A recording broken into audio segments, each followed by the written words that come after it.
Welcome to Not Your Ordinary Parts, a podcast where we talk about hard things associated with the human experience with the goal of increasing awareness, growth, and healing.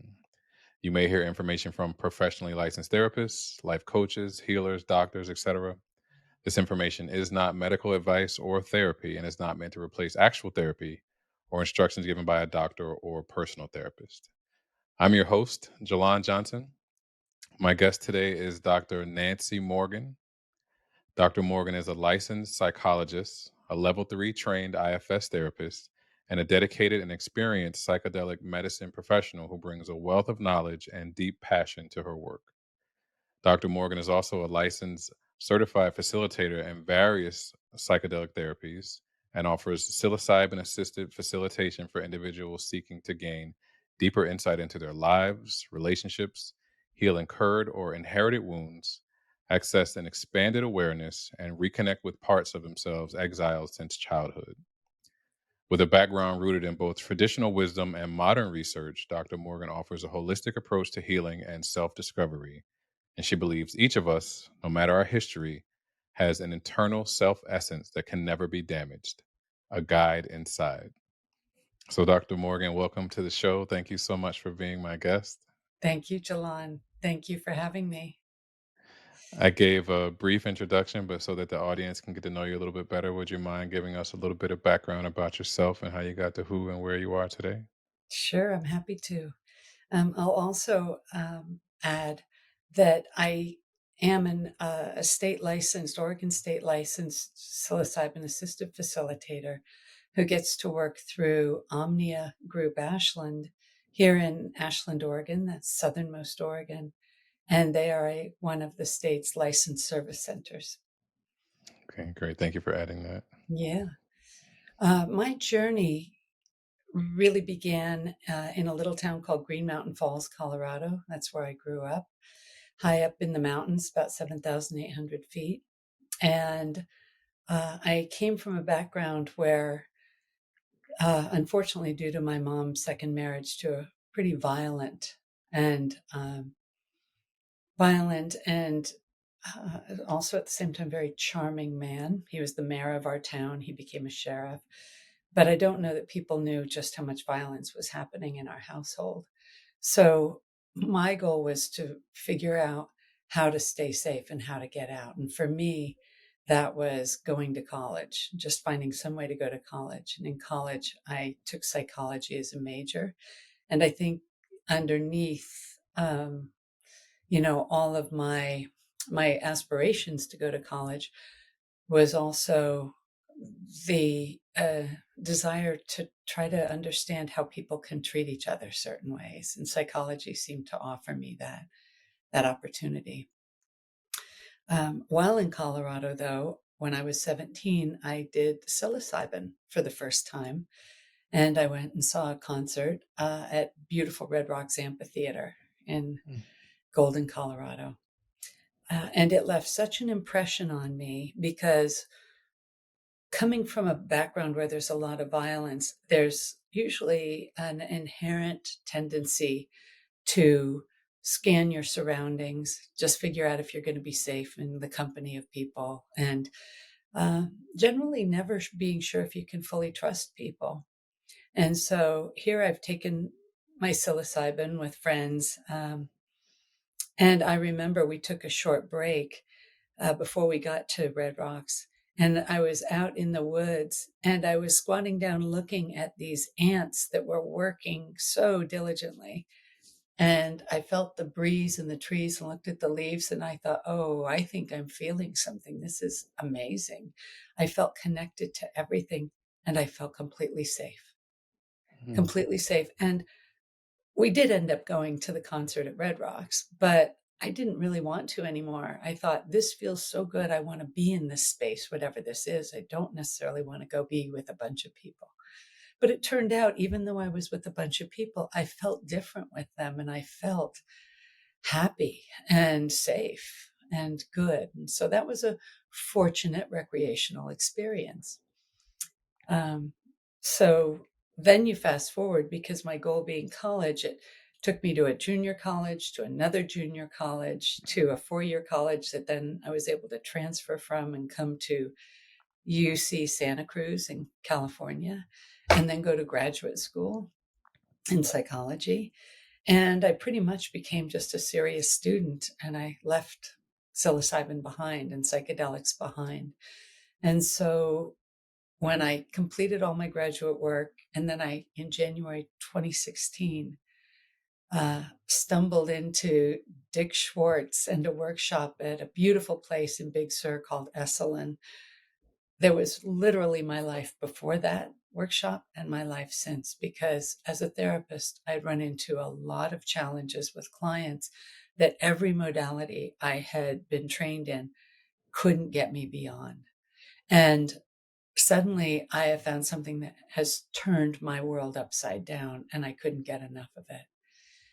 And then it turns out just 3 years after that, I was introduced to the burgeoning world of uh, training and research in psychedelics. And I was in the 4th graduating class through a lovely program, the nation's first in psychedelic assisted therapies and research. And that was through the California Institute of Integral Studies. And it's their certificate in psychedelic assisted therapies and research.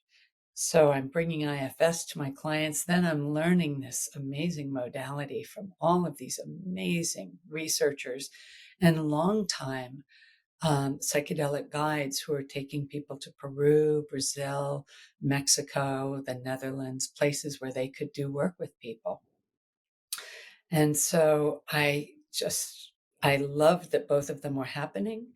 And while in that training, I also noticed that IFS would fit so beautifully with this, because in IFS, we understand that we are not mono mind, that we are a multiplicity. We have many parts to us, as well as an essence, as you said, that can never be damaged, which is a hard sell for a lot of people to believe, especially people with trauma. I didn't believe it. Mhm. So I I really appreciated that with IFS, we could ask questions as somebody was being prepared to do any sort of psychedelic. All right, you're here, you're excited, maybe a little scared. Do you have any parts with fears or concerns? Let's hear from them. How about the ones that are excited? If they get what they're hoping for, what is the hope? What will be different? And anybody else there that we want to hear from? And it was a completely new way of prepping people and then being able to do the integration the same way. How was that journey for your part that had hopes? How about the one that was afraid? And so it just brings in a whole new sort of cosmology that richly enhances, I think, what has been to date the sort of standard in preparation and integration. And the last thing I'll say is when you're actually in the session, the administration session, as we call it in Oregon, or the journey, that you don't do anything. You hold the space as the guide. You hold the scaffolding, the safety and the support for the client, because the whole journey is happening inside them. And if they know IFS, they're already working with their parts. And so they're doing all of the work, and I get to process and integrate it with them afterward. So when I see these two together, IFS and psychedelics, and specifically psilocybin, because we can do this legally here in Oregon and soon in Colorado, then we're looking at just an incredible marriage of two profoundly healing modalities. Mm. Thank you so much for sharing that. And we'll get into the integration of IFS and psilocybin a little bit more as we talk. But that was a beautiful introduction to basically how you became um, or had your introduction to psilocybin and your college and your early life stories and so on and so forth. And I just it's a little surreal to me to be interviewing you because I remember the very first time that I heard you tell your story, and it was on Natalie Deering's podcast, and it was the very first time that I heard about plant medicine being integrated with IFS, and I had already had a good amount of knowledge of what internal family system was, and I was just in love with No Bad Parts because Mhm. it opened up so much for me. The same with you when you learned about IFS. It's like a whole new world. It's a level of healing that is just, you know, it can't be compared to anything else as far as I'm concerned. And a lot of people feel that way. So to have this opportunity to interview you now, it feels like it's come full circle for me. And I remember one of the things that stood out to me most was that you said psilocybin is like a flashlight that helps you Mhm. get to parts that you may not have access to on Mm. their own. Um, and Mm. that to me was just so profound because I had been doing good work and I just still felt like there was something deeper. And when you said that, it was just like a light bulb went off for me. And I Mm. wanted to know and learn as much as I could about you and about plant medicine and about all the ways that it can help you get to those parts that are buried deep and that are really burdened and protected and allow you to get access to them and to help them unburden and to help you heal.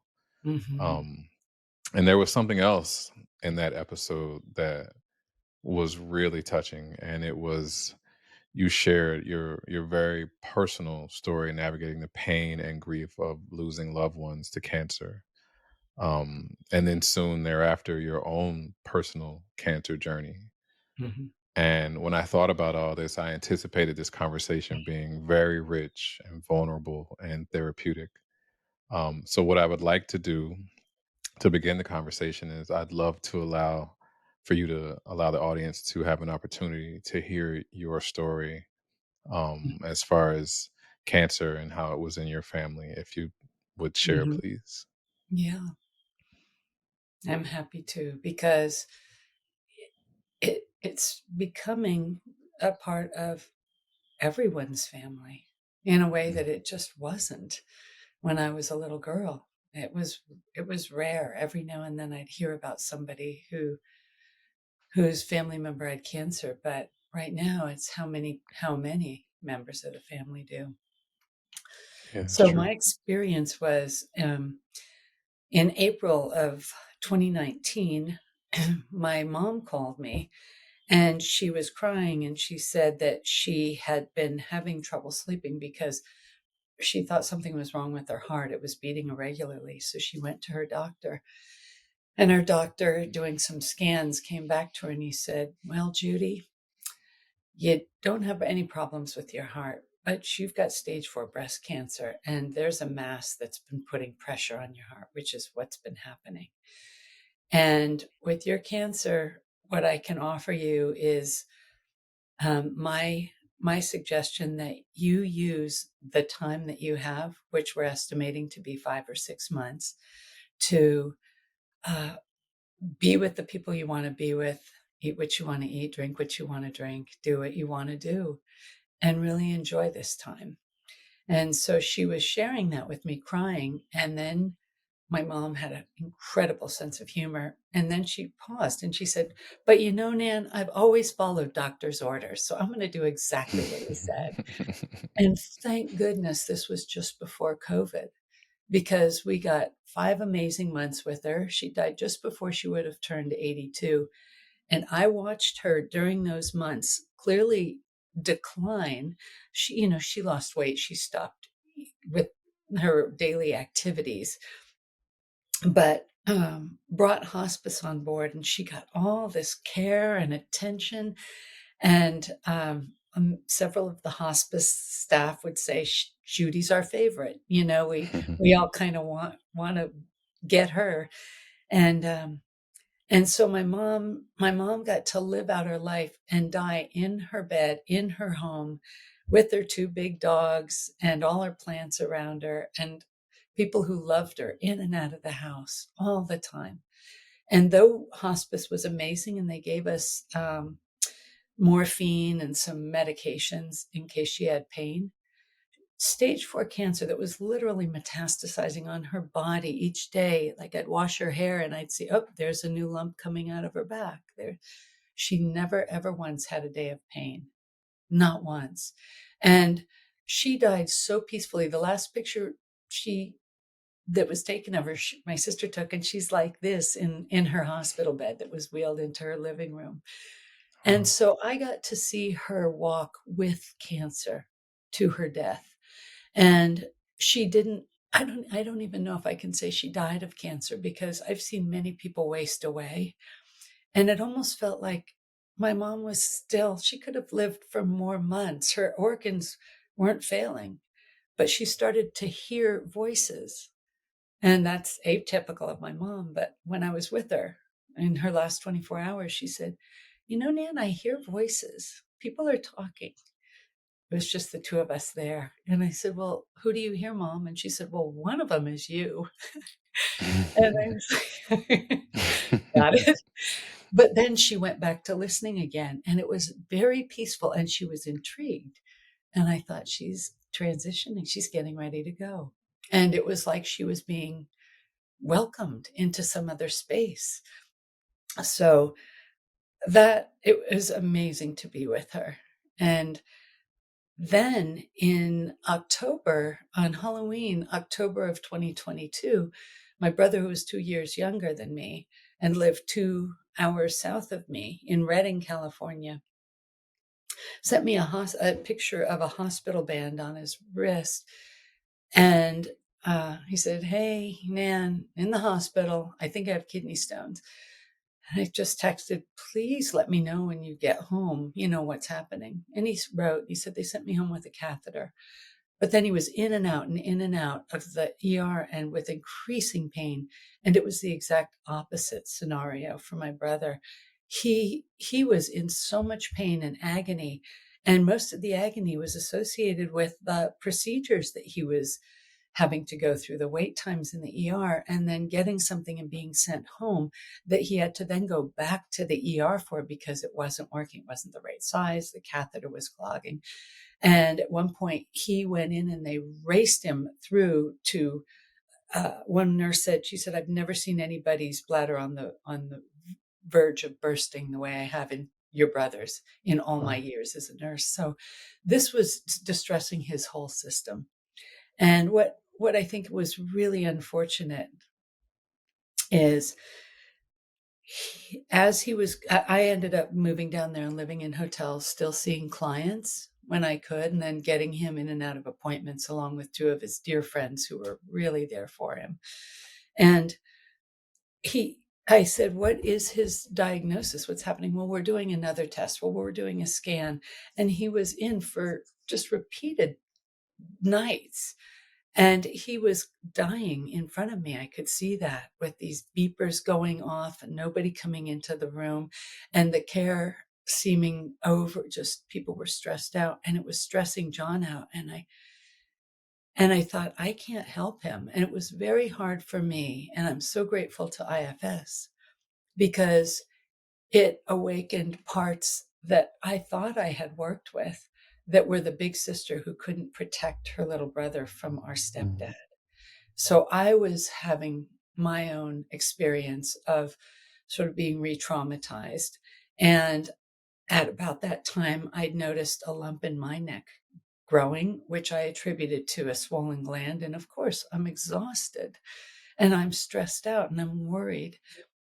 And what ultimately happened was I heard two doctors in the hallway talking about him, and they referred to him as terminal.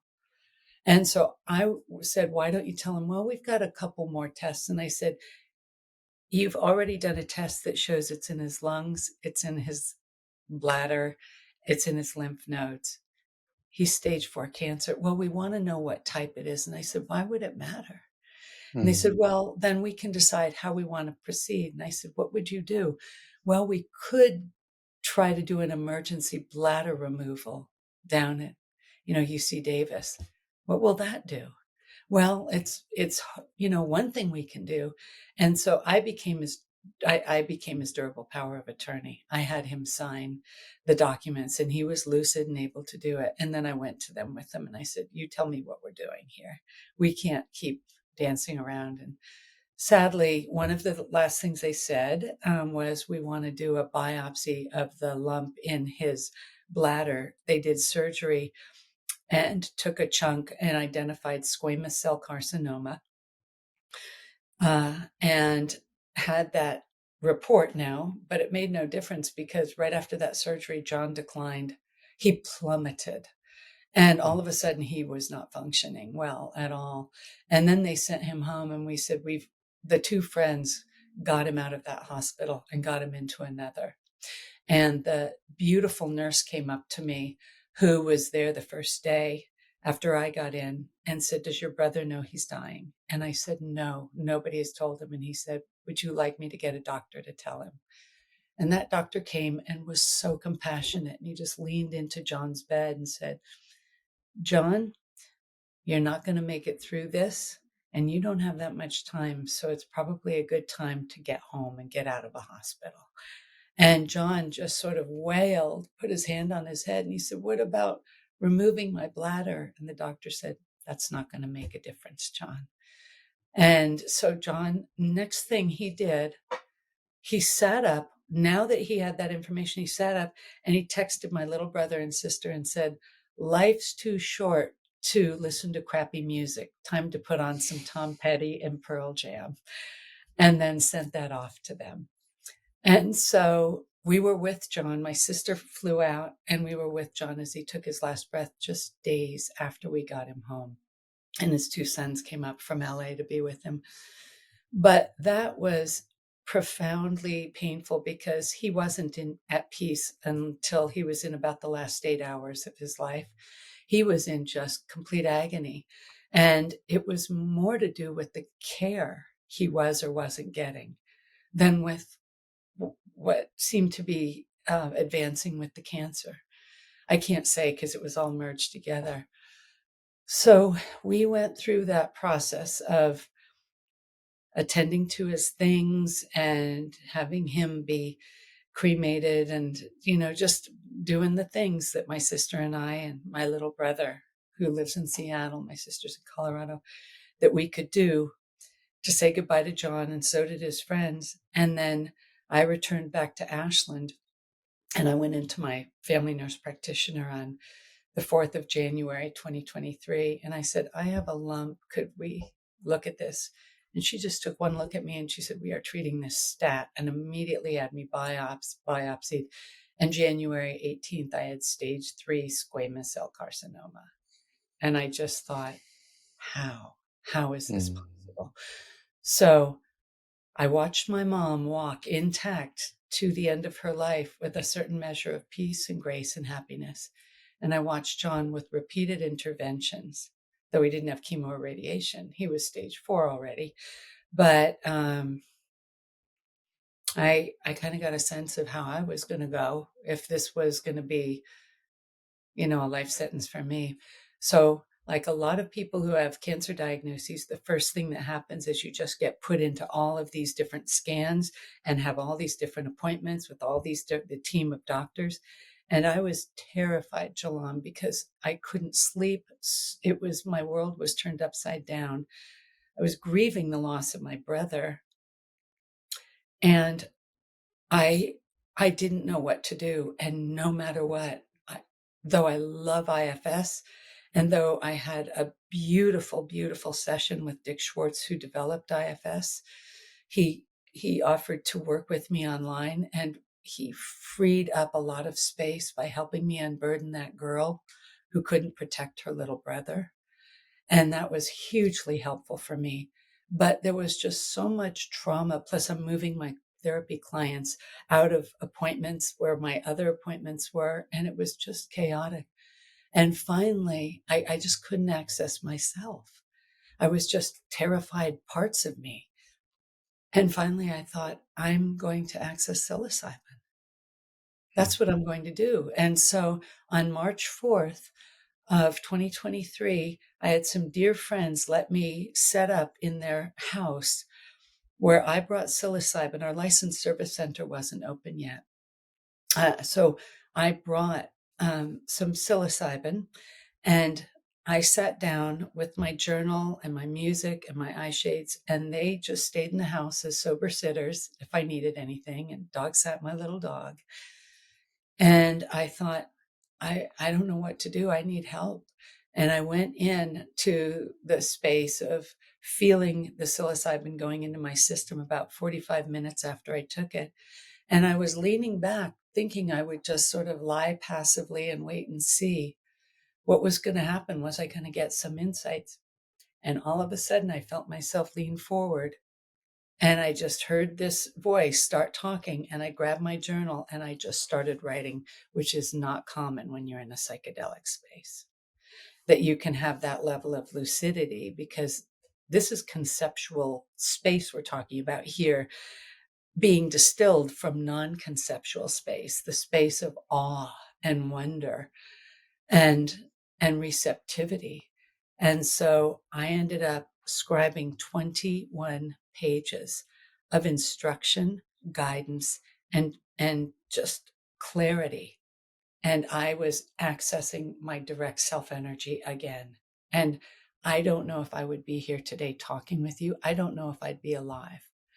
If I had gone through all the chemo and radiation, my throat, it's very likely I wouldn't have been able to talk and had to use one of the talking devices that you press against your throat, um, and or had a tracheotomy, and many other things that would make it very, very hard to speak, swallow, eat.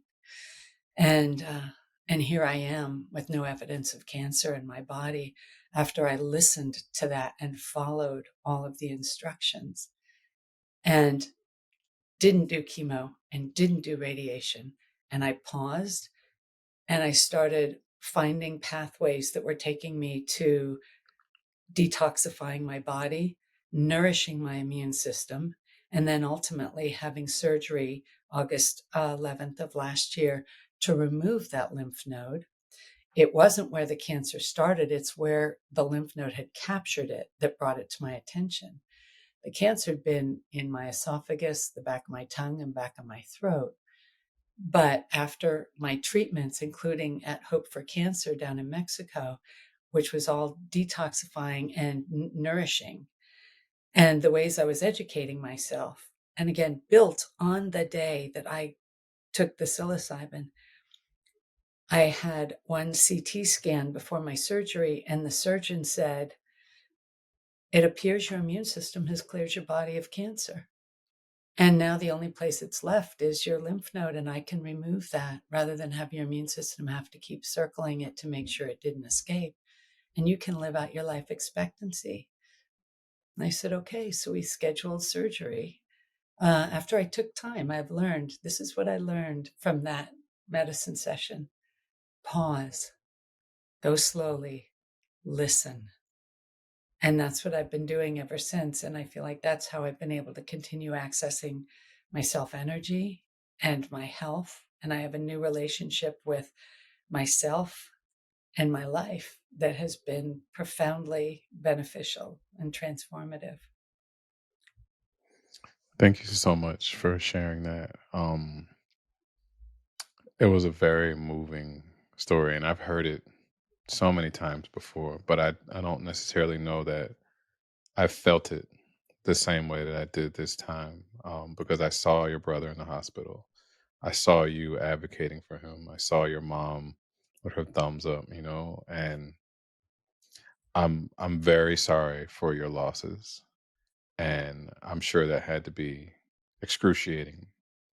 But also, I'm very happy that you were able to heal and recover, and that we are having this conversation, and that you have done the things to get better and now share your story with others. Mhm. And it almost, to me, felt like a travesty that your brother didn't have an opportunity to go home and be at peace, and they were still trying to do this and do that. And like you said, for what? Like, Mhm. what is it going to do? Mhm. So thank you for advocating for John, and Mhm. um I was Mhm. happy to hear that he was able to send that text once he I'm also grateful for that doctor who was compassionate enough to tell him and be Yeah. honest with him what was going on. Yeah. And then it gave him, a different place to be because it Right. seems like immediately after sending that text saying life is too short, let's listen to good music. Like he Mhm. was in a different place, a different space. He completely was. He was also declining so quickly after that surgery that though we did get him home, and I think he had 3 days at home, he was barely conscious. He was just Mm. conscious enough for when his boys came to try to sit up and hug, but it took everything he had, but he was still there. He could feel them, he could hear them, he couldn't speak to them, but they got to be with their dad. So, and he got to be with his boys.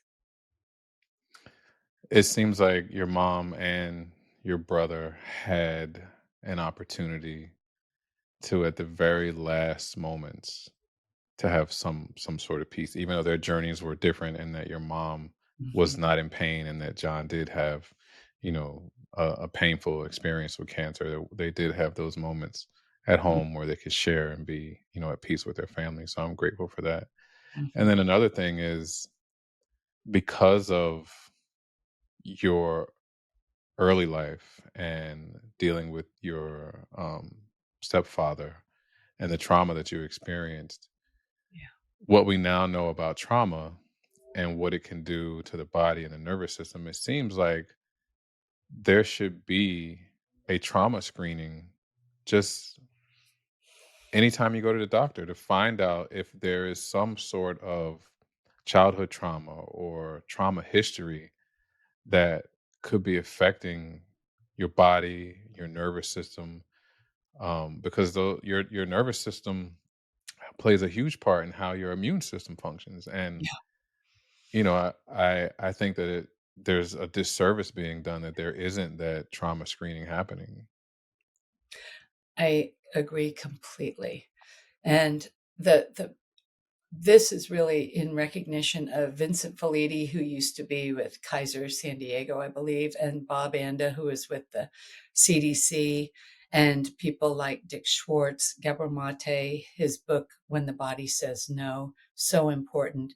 Bessel van der Kolk's book, um, The Body Keeps the Score, Judy Anderson's books, Trauma and Recovery, and her subsequent book, and their beautiful work that they've done on trauma shows the phenomenal impact of trauma on people's bodies, their sense of safety, their sense of well-being, their mental functioning.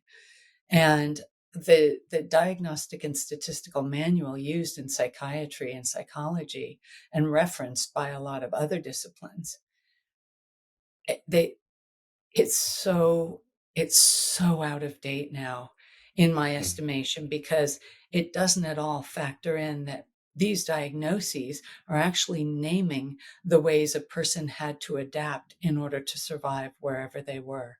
Because anybody who works for any amount of time in prisons, with the homeless, with people who are in residential facilities, secure residential facilities, board and care homes, listen to people's stories, and the trauma and the loss and the grief is profound. And yet they're still here. How did they manage to get here? Often by just adapting in ways that worked really well up to a point, but then started to identify them as a bit peculiar, odd, or inconsistent, or lacking common sense. It's because if they were, like me, always scanning the environment for, is this safe? Is this safe? You're not going to have much energy to go into other things because a tremendous amount of energy is being utilized just to determine, am I safe?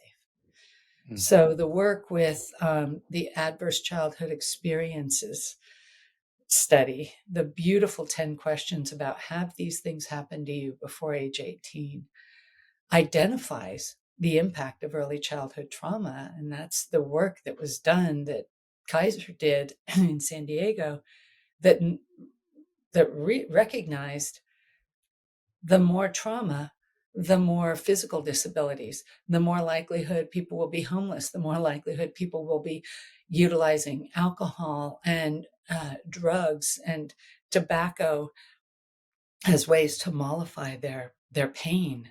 And uh, and I mean, just incarceration rates and homeless rates and domestic violence rates, they're all enhanced because of early life trauma. There is direct correlation that's seen.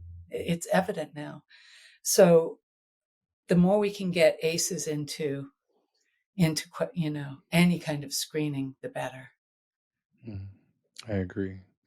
And then also when working with trauma, um, and doing therapeutic work, there is something that you mentioned a few times, and we've talked about IFS, internal family systems, and that is one of the ways that you help your clients through that modality. And I kind of wanted to take a really deep dive into IFS with you. And like I mentioned, you have gone into it a little bit, but I wanted to see if you can break down what IFS is and how you've been able to use it personally and to help others. Great. So IFS started in the early 80s in the Chicago area. Dick Schwartz developed it because he was working in residential facilities and noticing that it was sort of the beginning of when their bulimia came into public awareness, binging on food and then purging. Also, when cutting started to become more of a thing that therapists were working with and trying to figure out how to work with clients to help them stop cutting themselves. And what Dick noticed is he'd get to know these teens who were in this facility where he was working, and where he was also seeking to do an outcome study to show that if he applied the wonderful family systems therapy that he'd gotten a PhD in and just worked with the whole family as a unit, and really saw the system as needing to be modified, not just one person, not just the troubled teen, then he figured we're going to have great outcomes. So he was doing a study like that. And what he noticed is nothing really changed. He'd meet with the parents, he'd try to do the work as he'd been taught to do it, but the teens were still cutting or binging and purging. And what he noticed is they might be fine during the week, but when the weekends came and the families came to visit, there would be like a spike in their self-harming behaviors. And so one woman in particular had cut herself. I think she cut her wrists, and so Dick was seeing her, and he said, "Could you please, would you just contract to not do that, because that's the standard in the field, which really doesn't work, because a part of us that signs a contract is not the part that's going to do the harm." Mm, They're different. That one would go, "Are you kidding me? I'm the one that's going to get them out of their pain." You can have another part that's, compliant, sign and say, "Okay, I won't do this. Let's get over the session." But the part that says, "Hell no. If this person's in pain, my role is to get them out of it. If I have to do a ton of drinking and drugging and, online spending, whatever it is, I'm going to distract them and get them out of the pain." And or the very worst fear for therapists is the person will commit suicide. So you sign a no suicide contract, no harm contract. But again, the part of them that's making sure that they don't suffer and feel pain is saying, "I'm not going to have them suffer and feel pain, even if it means taking them out of this life is what I've got to do." Because the suffering and pain is overwhelming. And the suffering and pain was going back to childhood. And when Dick noticed the parts accelerating and this young girl coming in and cutting, he said to a part, he said to her, "I need you to sign this." And she described to him that she couldn't, a part of her couldn't. And mm, so he said, "Okay, well, let's contract with that part." And it was like, "Nope, nope, nope, nope." And he said, "I kind of pressed that part for about an hour. And finally there was this beleaguered signing. Okay, no harm. But the next time she came to his office, she had a cut all the way down her face. And he met her at the door and he just said, "This is a dangerous game and I can't beat you at this." At which point she just started crying. And he was talking to that part of her. And she started talking to him, and he learned, because ACEs wasn't around then, and it wasn't part of normal screening, that she had been a victim of incest. And every time there was a reunification with the family, she was back in harm's way with the perpetrator. When she'd be visited by the perpetrator, she was going to cut herself to release all of the pain and tension and emotion that she was feeling. So Dick got it, and from there just started developing and getting to know and listen on a deeper level. He went way outside of the paradigm of what he was taught. He said his dad, who is a well-known surgeon, said, "Follow the data." And Dick said, "I followed the data, and it's what clients told me." And I just started learning. He said, "Then I learned I've got parts too, and maybe we all do." And it turns out we all do. Not all of them are burdened, but any one of us knows that there have been times we've acted or behaved or talked in ways that we're like, "I can't believe I said that or did that," but we did. And now it's giving some normalcy to it to say, well, let's get to know that part of you that did that. And rather than shame and pathologize it, let's be curious about it and find out what's happening in your internal system. And that's where internal family systems originated. Mm. Thank you for sharing that. It was such a diverse and detailed explanation, especially going back to how it originated. And I think listening to that story of the girl who was cutting, it kind of puts it into perspective how there can be a part of us that does this or does that. And if the part is protecting us, then when we are in a space that's vulnerable, or maybe something happens that takes us back to a childhood memory, that part is the one Mhm. that's in control. And I think your explanation leads perfectly into my next question, and that is, what is the internal system?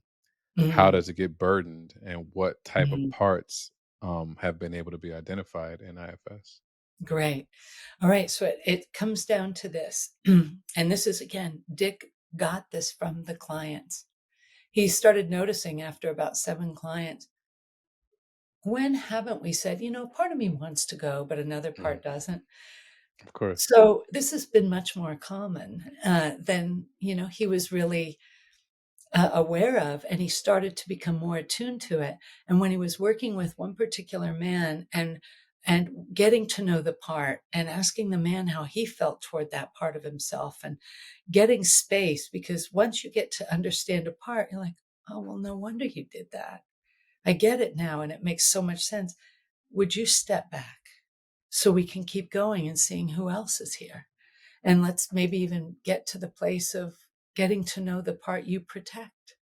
So rather than resistance, treatment resistant or resistant in therapy, it's protective.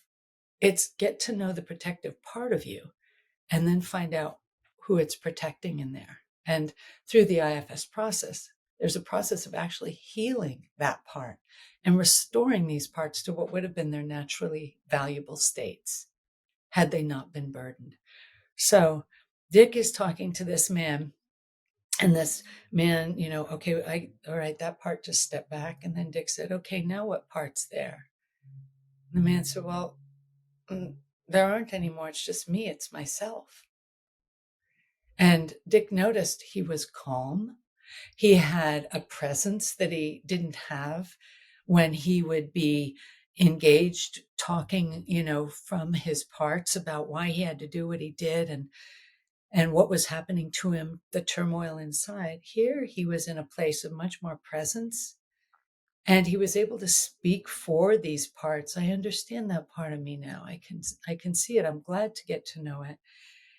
And when that man said, it's not a part, it's me, myself, Dick started calling it the capital S, self. And that's when he recognized no matter what the trauma's been, that can't be damaged because it's an essence. It's like In some religions, they say, Buddha nature, Christ consciousness, great spirit, Atman, and many spiritualities have names for this. But psychology didn't, it was pathologized. And so he started just using the client's words. And what he recognized is as he got to see these parts, there are two protective systems that we have, two protective types of parts. One is the kind that we're almost in all the time. It might not be actively engaged all the time, but it's really present. And it takes on the form of a manager. It's always looking over the bow. And it has this, I heard this from a level 1 trainer, Mariel Pastor. She said, no matter how great your parenting was, no one gets out of grade school unscathed. Things happen in our lives as little kids, and we don't have the resources to deal with them. And so we can have a wide range of experiences that we didn't have the capacity to deal with. And we needed somebody there who either wasn't there at the right time, couldn't be there, might have even been the one that was causing the harm. But for whatever reason, a child's system had to figure out how to protect itself. So there became this role, a managing role, which was, had the mantra, never again. Never again. So I will learn how to be and do and say and wear whatever hide, stay small, whatever it takes, comply, people please, caretake. I'll do it because that's how I'm going to stay safe. And if I stay safe, the part of me that has gotten so hurt by the things people have said and done, where I didn't know what to do, and I was just overwhelmed with the pain and shame and even the self-blame. It must be me. It must be something wrong with me because my dad beats me, but he doesn't beat my other two brothers. And so there's something wrong with me. So it becomes a way we develop our identity in life. And it's to protect that part of us that got really hurt. So we have a managing protector and we have the part protected that gets exiled away because we don't want those feelings of worthlessness or the belief that we're unlovable. We don't want those to come out because they're painful and it can be embarrassing. We might be seen as needy or vulnerable or desperate. And so managers are managing. But it doesn't take much to scratch that wound. And often the managers can't manage it. And it's typically our family of origin, our intimate partner relationships, maybe a work relationship, where somehow something will be said or done that really feels familiar and hurts that old pain, activates it again. And it's kind of like a cork that floats up in water and, you can't keep it down. And the managing system's trying to keep those feelings down, but the tears are coming and the emotions are rising. And that's when the other type of protective part comes out, and that's the firefighter. And that name really comes from the fact that firefighters in our worlds are really not, that they're in the firehouse a lot, waiting for the alarm to go off, waiting for the signal that there's smoke somewhere and there's a fire. And that's like these firefighter parts of us. They can be really creative, spontaneous, energetic, dynamic parts of us. But when they become sort of burdened with the role of needing to respond, when our managing system can't keep these emotions down and can't get somebody else to stop from hurting us, they come out. And just like firefighters, if they come to your door and your house is on fire, they're going to kick in your door. They're going to water your carpets, even if you've got beautiful, Turkish rugs and beautiful paintings. They don't care. The bottom line is get the fire out. And then they leave and go back to the station and that their work is done. And when that happens in our system, the emotions get so great. We've just been rejected by a loved one. We've just been fired. Something has just really upset us and the old familiar pain is overwhelming us. Then here comes the behavior that is going to try to distract us from this pain. And the thing is, it works short term. It works. It distracts us. And then it's like, okay, job done. I'll settle back.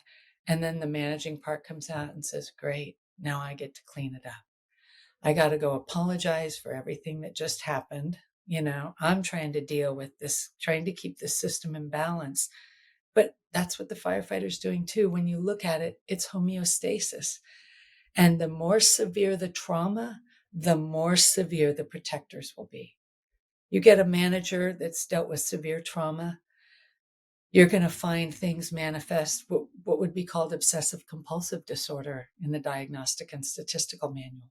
Very rigid thinking, control, control, control.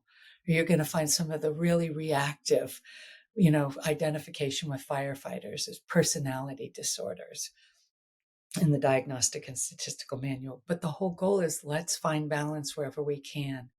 With IFS, kind of imagine this triangle where you've got a manager, firefighter. They're just trying to keep the system in balance and try to keep the one that's down here exiled from coming up or from being hurt again. And now in the middle, put that S for capital S, self. Because that's what we have now that we didn't have 40 years ago, is the ability to recognize if I, as a therapist, can sit with somebody and access that energy, that becomes the healer of the wounds that are still lingering inside.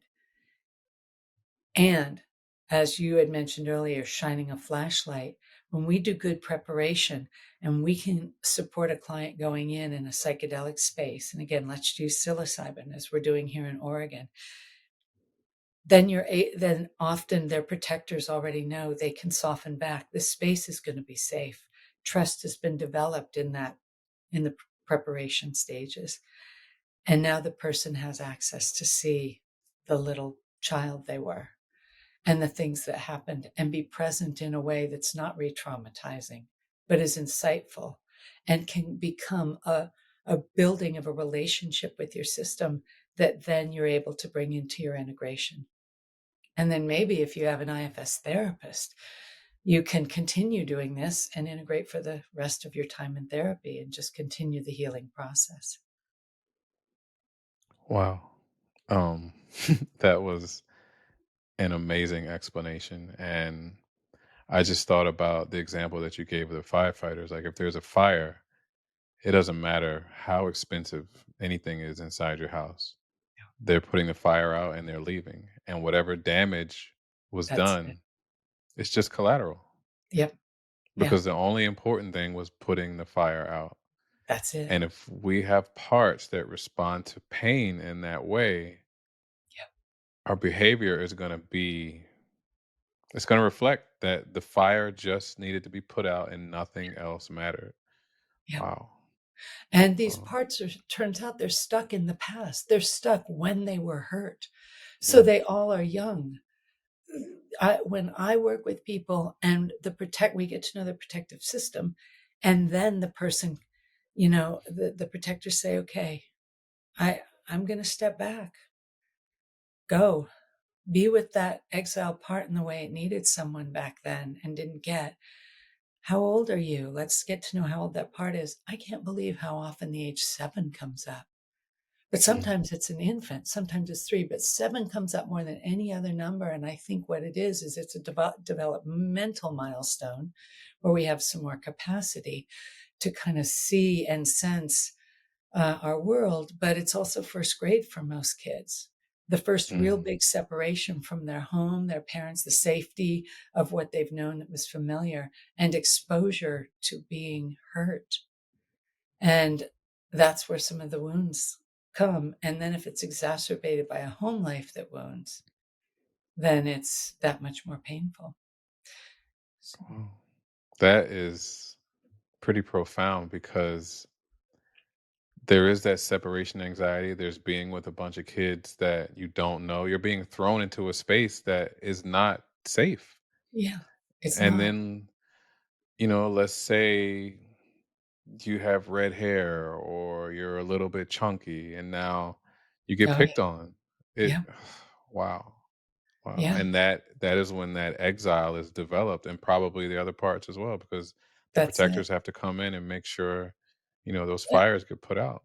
That's right. Sometimes that protector will be just, I think, hours. sometimes days after the injury, where there's sort of a mobilization inside, like, okay, I'm a boy. I wore my favorite pink sweatshirt, and I will never do that again. I will never Mm. wear pink again to my school. And it just starts that way.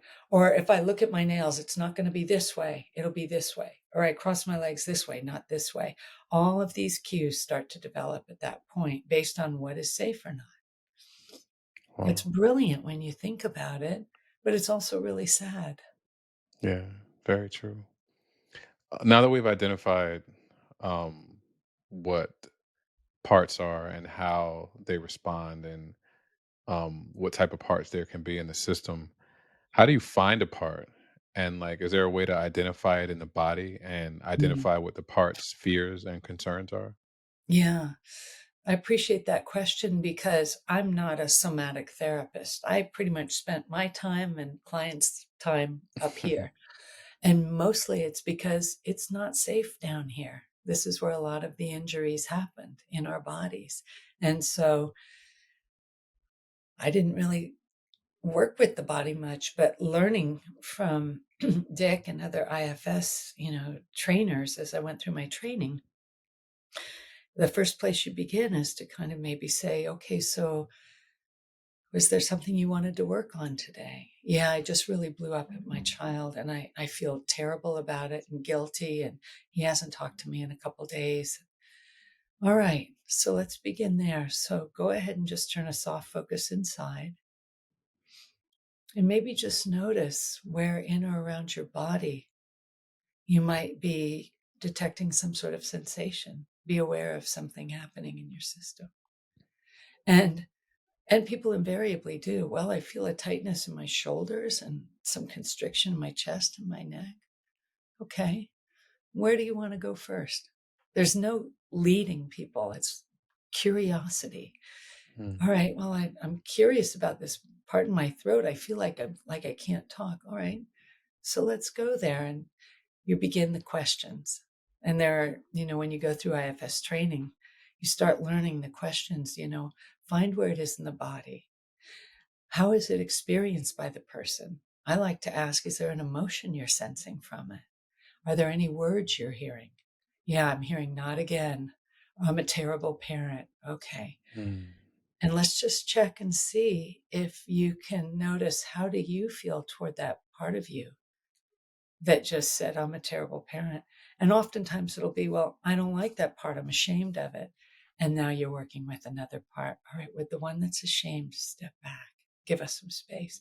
And you begin the process of just, I see it as a knot that you're gently unraveling, or chains when you have jewelry together and they get all tangled up. You can't pull them apart. You gently undo them, and you do it through care in getting to know the parts. And so through that process, it all begins in the body. And then you're able to go through the steps, the IFS steps, where ultimately you're working with that exiled part and being there in the way it needed when no one was there. And it's that self energy that's the healer, which is amazing. It's amazing to think that in each person, there is the capacity to heal from you, from this innate quality of self energy, whatever that is. That source energy, it is a healing energy. And when you can connect with that young part of you and witness it and bring it into the present, you are in essence changing your own future, because you're unburdening yourself so that the protectors don't have to do what they've been doing, because that part is no longer trapped in the past and in the painful situation it was in. Because Mm. who among your listeners who has never had maybe a difficult conflict with somebody, and either that person or you can go right back to the thing they said and the day they did it, even though it was a year ago, and they're going, how come you're remembering that? I thought we let that go. And it's because the wound is still there. And you Mm. remember it like you remember what you were wearing and eating at the table. So it's those parts that we bring back. and Well, help. Um, and I'm not sure if I answered all of your question, Jalan. you did. Okay, You did. good. You did a masterful job. Okay. You mentioned as parts start to unburden, and I want to kind of build off that a little bit because as an unburdened system begins to have some healing, and these Mm, parts, you work with a specific part, maybe a mm, part from first grade, and you're able to go back to that moment, and you can yeah. maybe change the way you feel about that moment, and that part lets go of the pain or the burden that it's been carrying. Mhm. Is that when the self energy starts to show up? Right. Thank you for asking that because, as Dick, with all of his deep inquiries, went from client to client and, month to month, year to year, he started to amass a lot of information and train IFS therapists who were all sharing what they were finding too. And what they find is that um, all for people who know a little bit about quantum physics, we look at particles and waves, and it's like there are particles, we're parts, we're a bunch of parts, and not all of them are burdened. Some are remembering, put gas in the car, don't forget to put Mm, that on the grocery list, send that card to that person, tell them thank you. We're not burdened, but then there are some that are burdened because they've developed a role, and the role is not the part, it's the burden it's carrying that we're wanting to unburden. And as you get to know these parts, they've got self energy flowing through them too, and they've got parts, and those parts have self energy. There's mm, sort of a saying in physics, it's turtles all the way down. You just keep going, going, going, going, going. And you can really in IFS maybe go one level. It gets complicated with the parts, but there will typically be a couple really big and prominent parts that people might even identify with our person as being our personality. But when people are able to unburden their parts, then there's more flow flowing through the part. It doesn't, if you have something heavy you're carrying, it's like put it down. It's like a bag of rocks. You suddenly have a whole lot more mobility and flexibility and spaciousness. Well, when that happens in a system, then there's a whole lot more flowing. The channels are open. And the more unburdenings you do, the the more the flow happens. And then that flow, as we say in IFS, is self energy. It really lends you to a greater sense of clarity and compassion and connection with others, creativity. There are so many beautiful elements that start to show up that at one point were just completely closeted, and it wasn't safe to be in those spaces. And mm. now it is. So you literally notice a transformation in people. I've done a lot of good IFS work, and just listening to you, I'm like, wow, that sounds amazing. as if, It as if is. it's the first time I'm hearing it. It is amazing when you think about it. For me, as a psychologist, when I was there with Dick in January of 2016 for the first time, I just kept having chills. I felt Mm, like my system was recalibrating, like, wait, what? Wait, what? And I kept thinking, why didn't I know about this? It's so much common sense. It makes so much common sense. And it's true. And if you're curious about it or you doubt it, just check into it. It's so beautiful to read the intro to IFS, Dick's first work, just beginning to put it out there, which was completely unconventional. And now his latest work, you mentioned No Bad Parts. Everybody can read it. It's not just an mhm. academic book that gets put on a library shelf. It's for True. everybody. And I It used really to is. circulate those books to people who are learning about psychedelics to say, this will also give you a language so that you, guide and therapist, you don't learn this technique to do to somebody. You learn it first to get to know your system so that you can work with your parts that get activated with people in a psilocybin session or in a therapy session. Mm. Thank you So for it's that. like it's medicine. I think It really IFS is. is a psychedelic medicine. It is medicine for sure. It is. Um, and now that we've gotten an idea of what IFS is, I wanted to kind of shift the conversation to plant medicine. Mhm. And as an experienced psychedelic medicine professional and facilitator, and various psychedelic therapies, including psilocybin, MDMA, and ketamine, can you talk about plant medicine a little bit and its origins? Yeah. Now, MDMA, methylene dioxymethamphetamine, and ketamine are synthetic, and really beautiful. And very sadly, after phenomenal results in phases 1, 2, and 3, all all funded through the Multidisciplinary Association of Psychedelic Studies and various aspects, organizational aspects that developed under maps to conduct research. The FDA deemed that there was um, no medical value, that there was no benefit that MDMA could bring to people. And everybody knows, everybody knows in the psychedelic world that that is not true.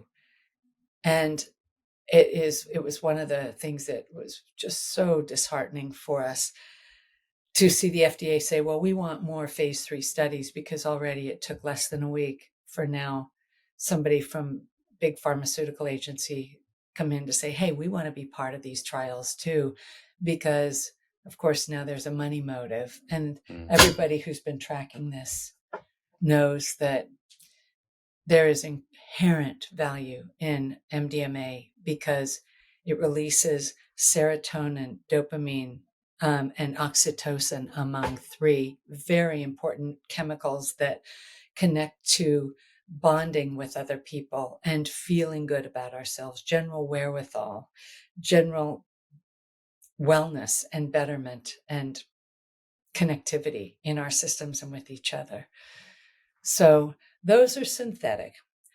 Psilocybin, peyote, which we really like to honor, is part of the Native American church, and the actual cactus itself really belongs in that realm when you can have synthetic mescaline that is able to be used in research. And it is technically a plant medicine derived substance, but it's been synthesized. But when we're looking at ayahuasca, wachuma, which is cactus, also known as San Pedro, and psilocybin, we're, just to name some, we're really looking at uh, ancient medicine, also iboga, from which ibogaine is drawn, which is a profoundly successful intervention for people who have opiate addiction. It's really incredible. If people want to watch Dosed 2, it's a remarkable film following a young woman with a really severe heroin addiction and going through the use of ibogaine to help move her through her addiction. So these plant medicines, as they're called, have been around for a very long time. Uh, right now, 8 to 12,000 years, recorded history has shown use of the psilocybin mushroom in places like Mexico. And ayahuasca was driven way underground and had to become legalized through sort of syncretic religions that could adopt Catholicism to keep it alive. And, you know, Mother Mary was Our Lady of Guadalupe, and the ayahuasca was the blood of Christ. And it was, how do we keep this alive? People have been accessing these medicines, ayahuasca in particular. It's a leaf of a bush and the vine of a tree, this vine that grows up trees, big, thick, woody thing that neither one have any psychedelic properties, but they potentiate each other. And when people were asked in the Amazon, how did you know among all the Amazons, thousands of plants, to combine these two? They said, well, the plants taught us. And I'm like, how could we ever know that? The plants spoke to us. We're really in a different realm here. We're not in the realm of good, bad, right, wrong. You know, we're in the realm of what is beyond concept. But if we listen, we can receive. It's what people might identify as guidance, or guides in their lives. A voice told me to turn left, and sure enough, a car came careening through the right. And if I'd turned right, it would have been a head on. I don't know where that voice came from. It's not logical, but it's there. And that's how the plant medicines speak through us. And it's a remarkable experience to bring them into our system that then allows our bodies to basically transmute from this contextual space where everything has a context to non-contextual space, which is more the space of awe and wonder and receiving what's there or just not even knowing. I don't know how this happened, but I was taken back to second grade and I saw my childhood home.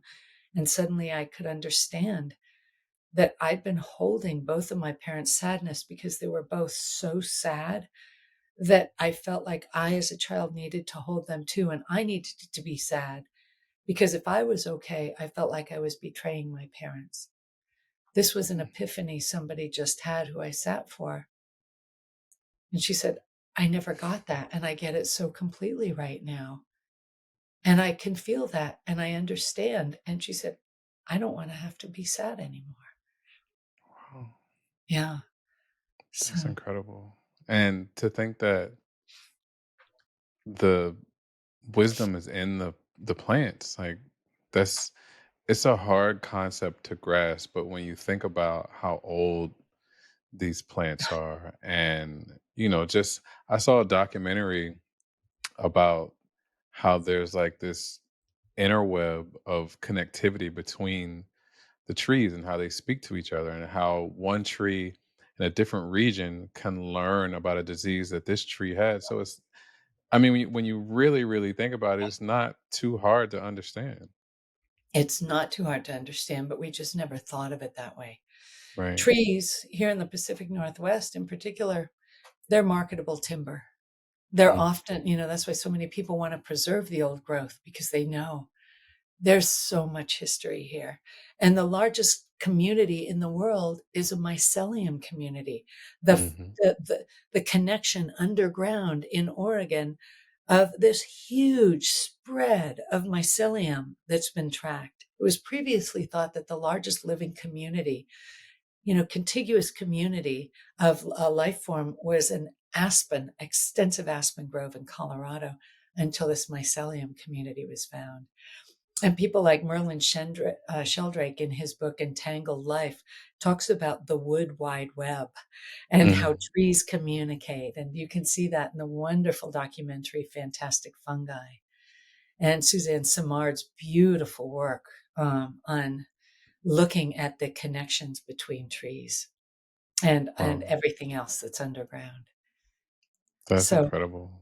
and people don't know. How can we know? Is this the wisdom of the plant? Because what's been around longer than fungi? I mean, they've learned how to survive. The plants have learned how to survive far better than we have yet. So, is it the plant imparting its incredible accumulation of wisdom? Possibly. Or is it that something in it is also opening us to the truth of what's out there that they know and are giving us a portal to be able to see it and then be able to come back and recognize, okay, how do I integrate this? Because we're young. Mm, We're really young. so true. That was a great way. I love the way you stated that. Um, so what states have legalized psilocybin? And are there any pioneers to its legalization, and what has that process been like? Yeah. In November of 2020, Oregon became the first state in the nation to legalize psilocybin for therapeutic use. Mm, And it was debated, all right, is this psilocybin assisted therapy or not? And so sometimes it was referred to as therapy.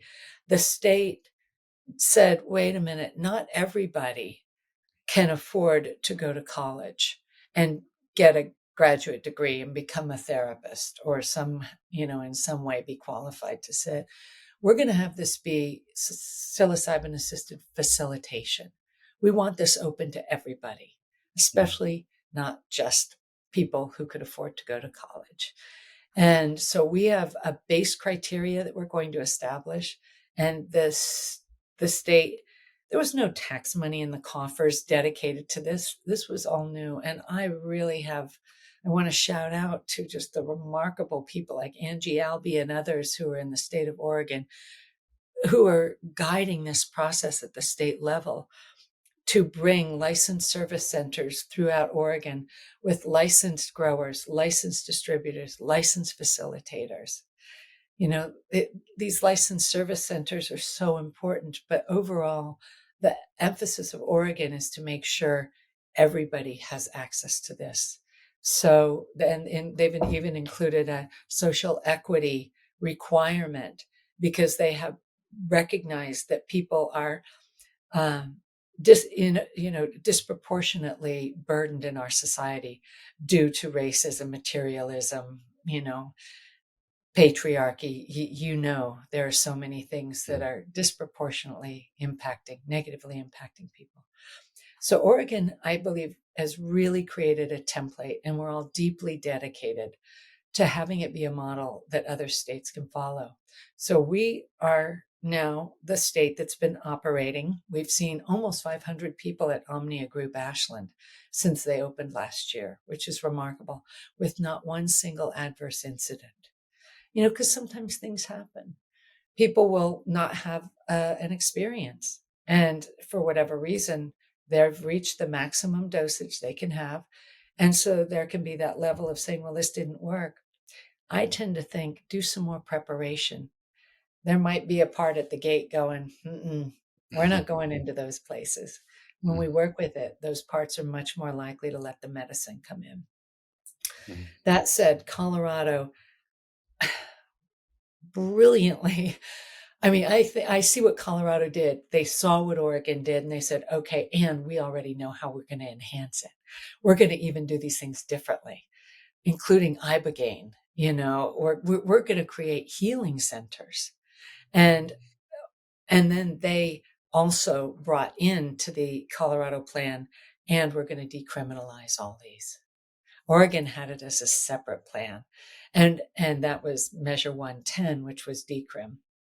And unfortunately, that got turned back around. And uh, plant medicines, psychedelics, they're now back in criminal status, though we can still completely legally use psilocybin.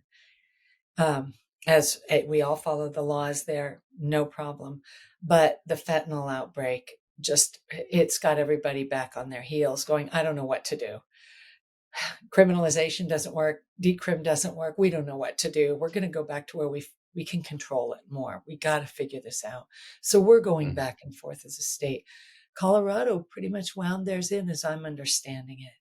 And they're really moving it forward. So I'm also applying to be a licensed psilocybin facilitator in Colorado. Since I grew up there, and I'm also a licensed professional counselor there. So I'd love to be able to do some work in my home state, Mm. That would be and great. and that's also going to help people. Oregon's on the far end of the country, and I love it here. But what about the person from the deep south? What about the people that are coming from? And people come from all over.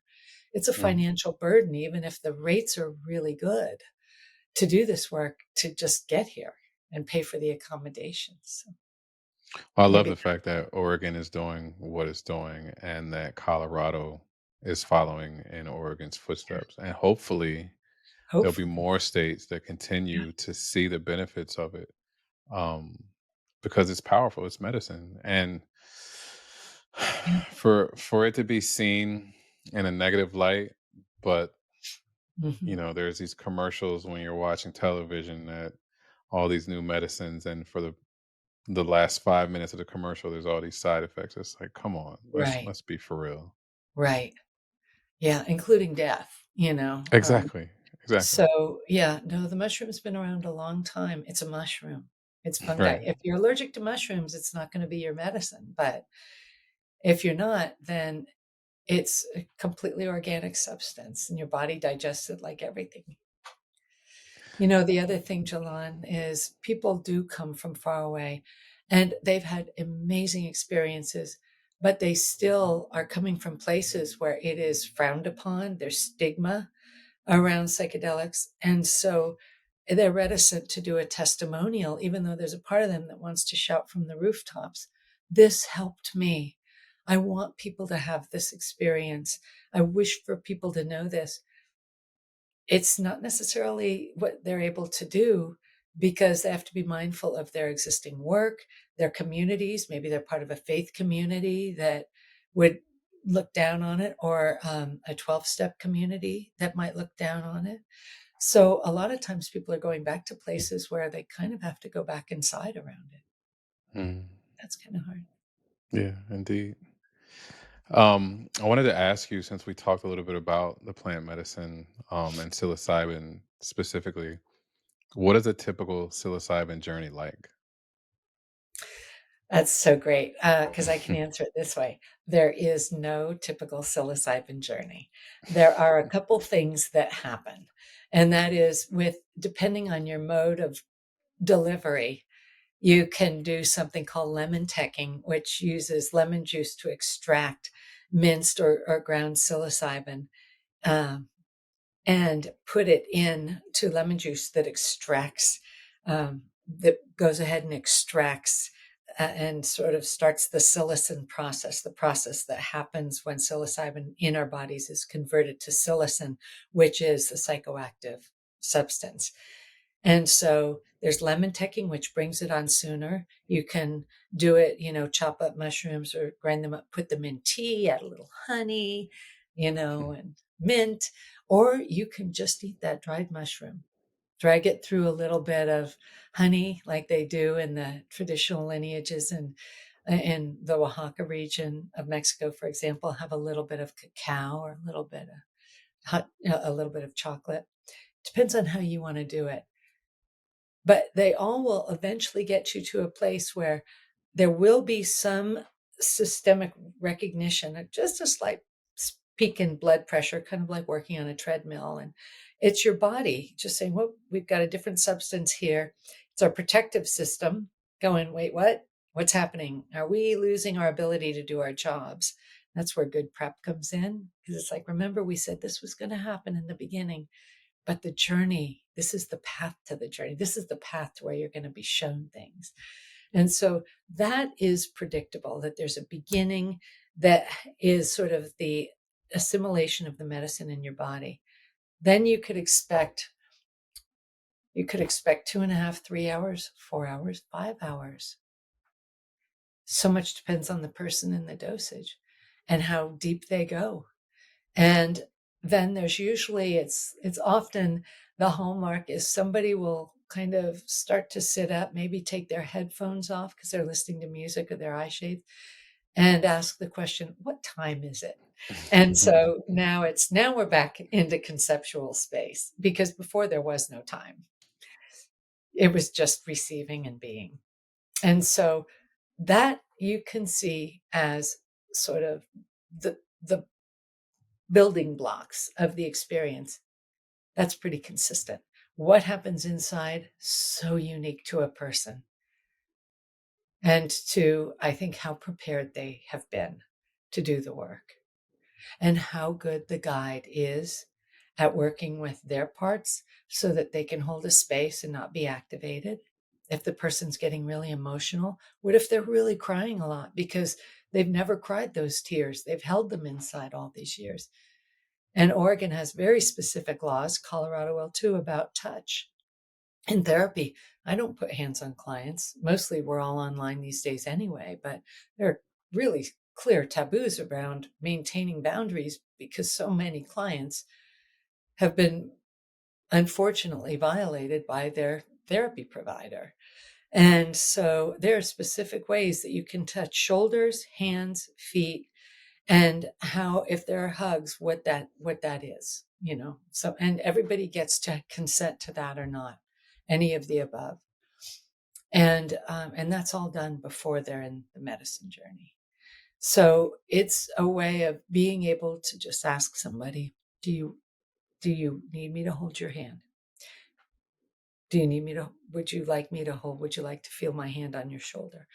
And it's different because the person, that's also going to determine what their journey's like. Nope, I've got this. Or yes, that would be really helpful. Mm. So, Thank you for sharing that. yeah, Some of the benefits of psilocybin, um, like anxiety, PTSD, and neuroplasticity. What effect does psilocybin have on those? right.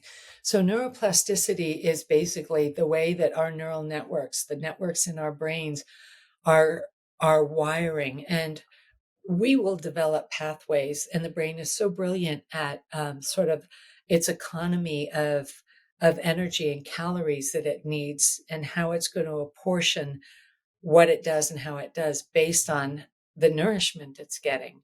So it's much easier to go from A to B the same way over and over and over and over.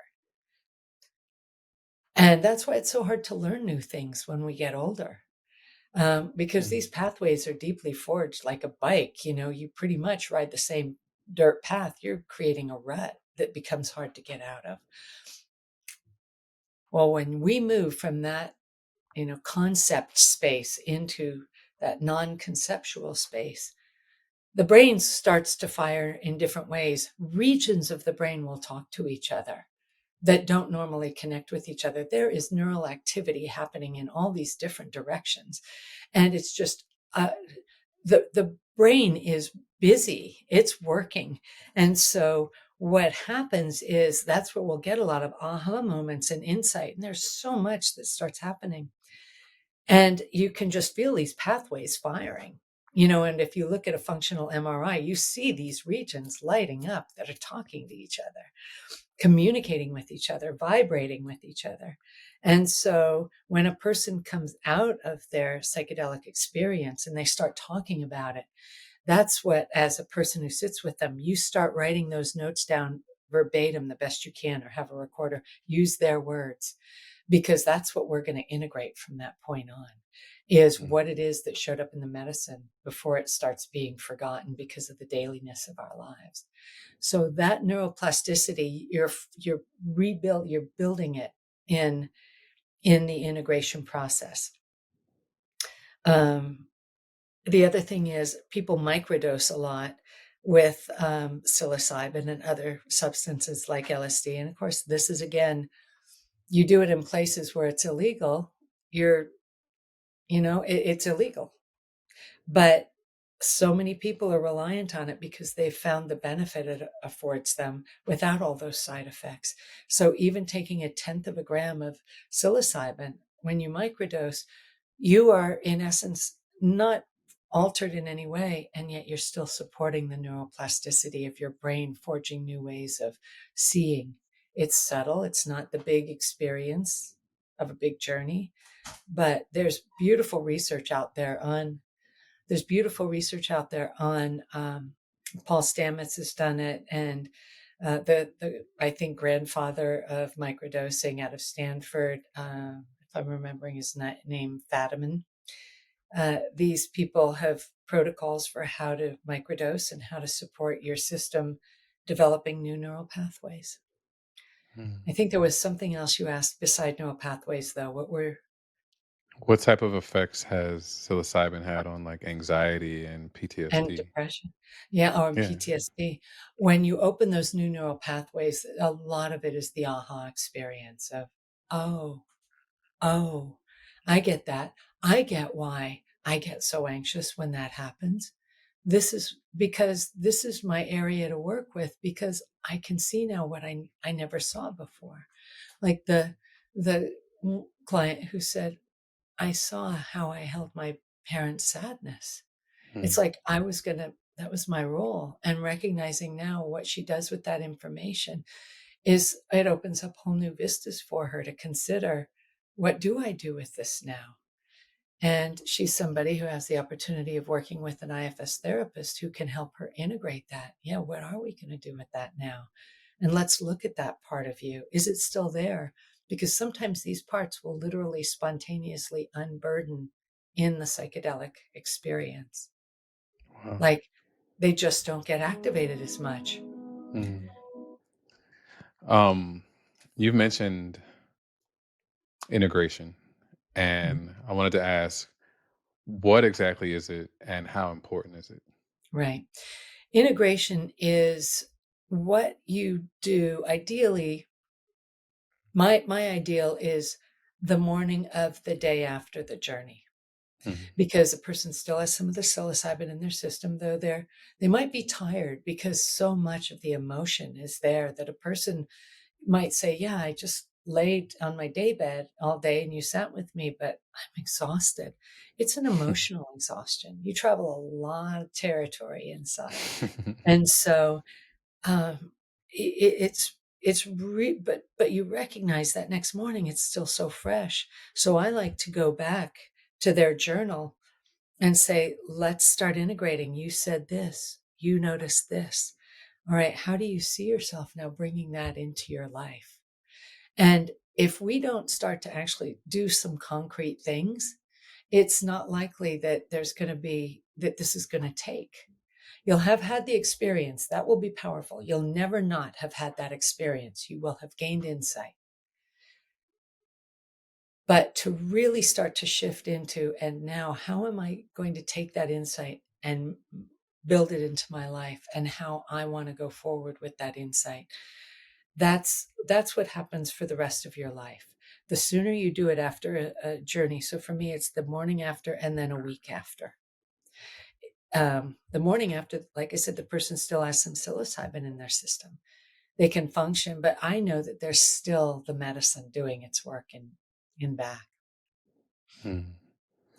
I think that from what you've described and the access that you have to even like you mentioned with the one client who was able to see who she was as a young person in her family with her parents, like to have that type of insight and then to now be able to integrate that into who she is in her daily life, that's got to be life changing. And also that combined with IFS, like I feel like that has got to be something that is just like I know. beyond comprehension almost.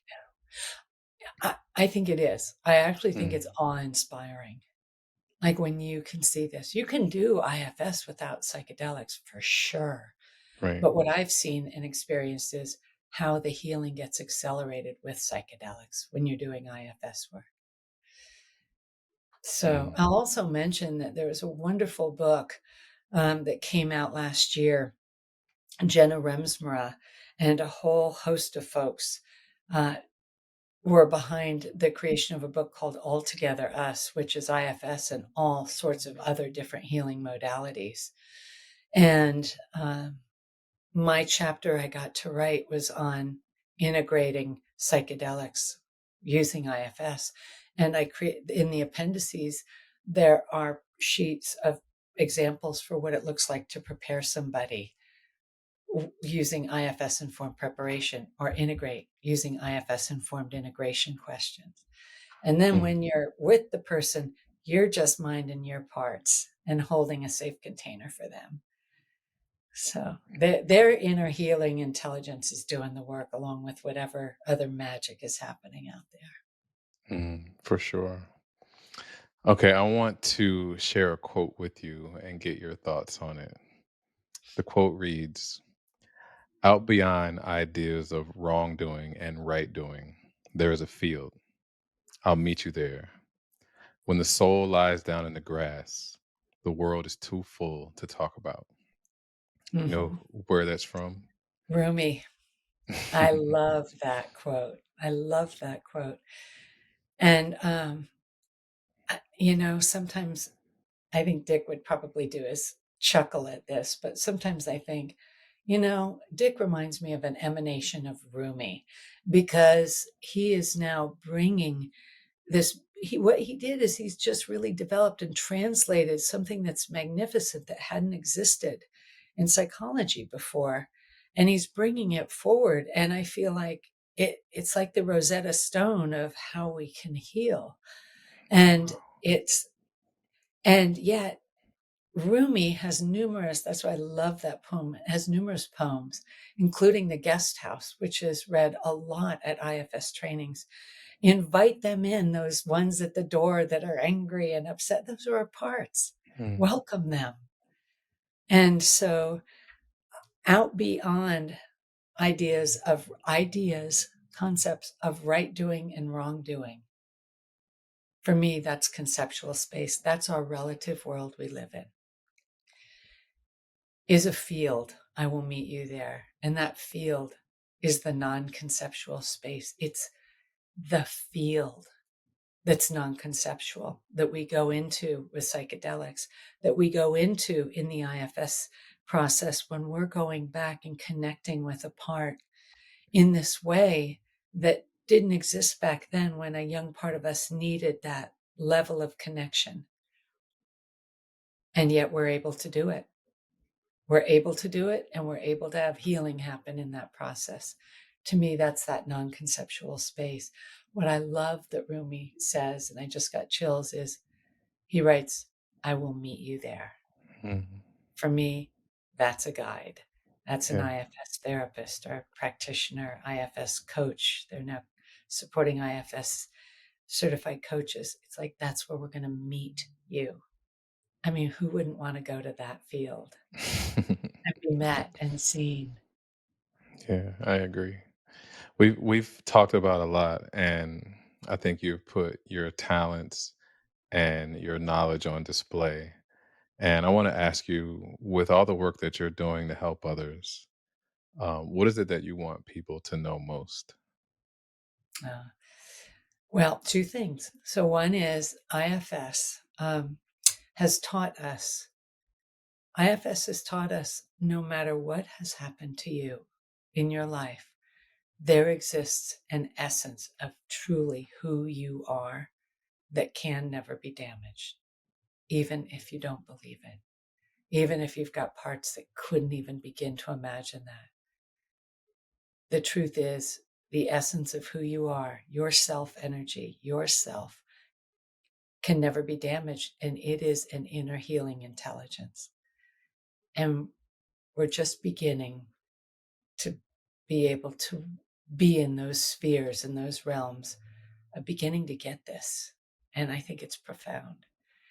The other thing is that with psychedelics, so that's honoring IFS, honoring psychedelics, you know, I love being a part of a lineage of what are now elders in this field to support people who are eager to join and really recognize the limitations of the therapeutic modalities or just the limitations in their own themselves around their beliefs, and now recognize I want to be here for people. I mean, there are clergy members um, who are coming in to be trained as psilocybin assisted facilitators.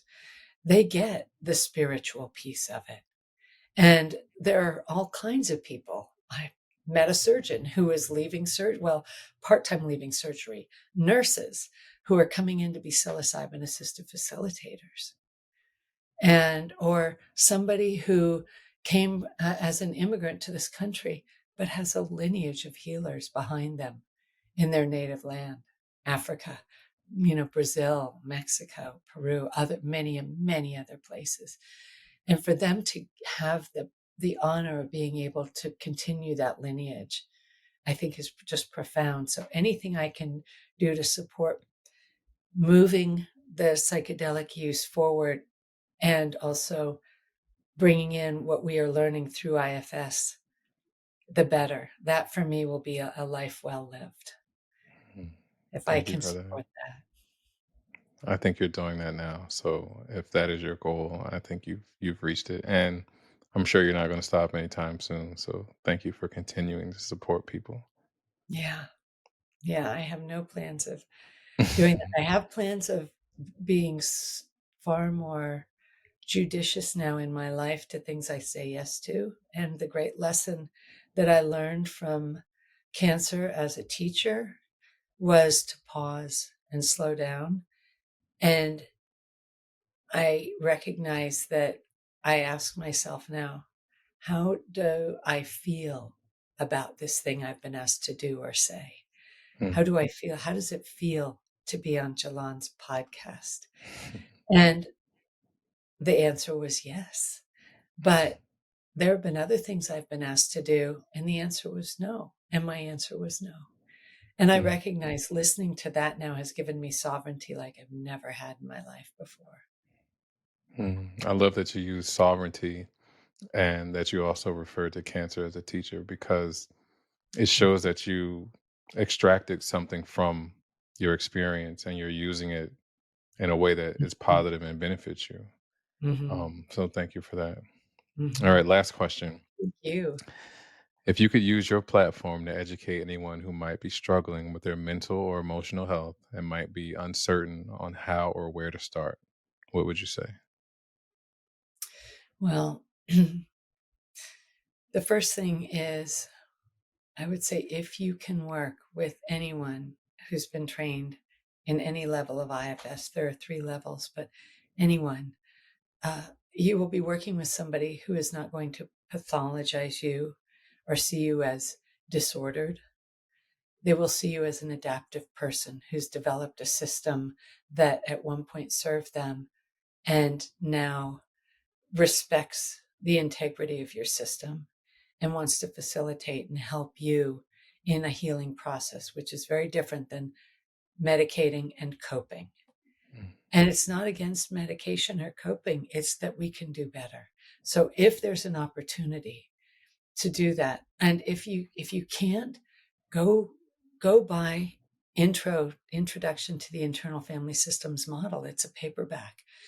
This is deeply intuitive, deeply intuitive. And people can talk about that. They can buy the book and talk about it with their kids, talk about it with their partners, their family members.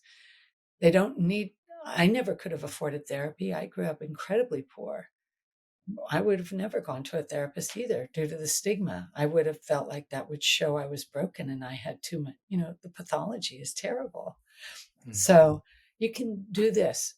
And then the other is come to Oregon, come to Colorado, get to experience yourself what it's like to also feel healing in a way that you never could have imagined before. And uh, I would say that's what we can do right now until other states will follow. Sure. Thank you so much for that. Thank you so much for this opportunity. Um, Thank you for sharing your story. Thank you for your courage and vulnerability. And thank you for agreeing to do this with me. It was an honor to share space with you and to allow you to tell your amazing story. So touching and heartwarming. And I believe that anyone who listens to it will benefit from it. So thank you for your time. Jalan, thank you. I love your podcast. I love what you are doing. I respect you immensely. And I really appreciate that you've given me this opportunity. It meant a lot to me. Thank you so much for saying that. Yeah. If any listeners want to find you online, where can they find you? You can look online at my website, which is the guide inside, all one word, .com. And then also through Omnia Group Ashland. You can look up Omnia Group Ashland, I think, or it might be just omniagroup.com. If you Google it, you're going to get it right at the top. And then you'll be able to read about their work and the facilitators who work through Omnia.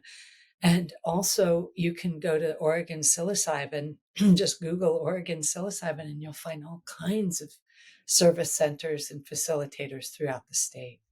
And stay tuned to Colorado. Okay, thank you so much for that. And again, thank you for your time. Thank you for agreeing to do this with me. Thank you for sharing. Thank you for who you are. Thank you for what you do. And thank you for how you do It's a lot of thanks. Thank you. it. I take it all in. Thank you so much.